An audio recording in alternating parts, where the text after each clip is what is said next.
If you are having network issues with your Google Nest Wi-Fi Pro, whether it's not connecting, it's constantly showing loading or offline in the Home app, or maybe your Wi-Fi keeps dropping, especially after moving it to a new location, this video covers all the fixes that you need.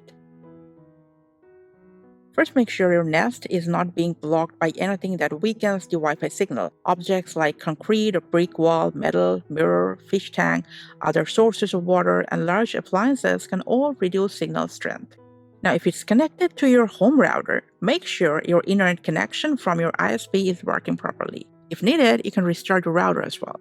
Now, you can also open the Google Home app, select your Nest Wi-Fi, and just run an internet speed test. If it shows network speed test failed, we're going to start with trying a cold boot. Simply just go ahead and plug your Nest, wait a couple of minutes, then plug it back in. Now, if the device still shows offline in the app, make sure your phone is connected to another Wi-Fi network or mobile data so you can continue troubleshooting.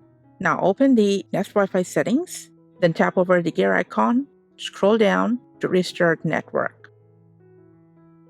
You can also go to the network setting from here and select Restart Entire Network.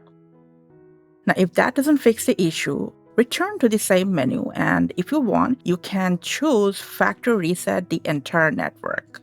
Now, let's say you can't access any of the settings because your Nest Wi-Fi is completely offline. In that case, you'll need to use the physical reset button. Just leave the device plugged in, turn it over, locate the small reset button at the bottom, and then with your fingernail, press it gently. You will feel a click.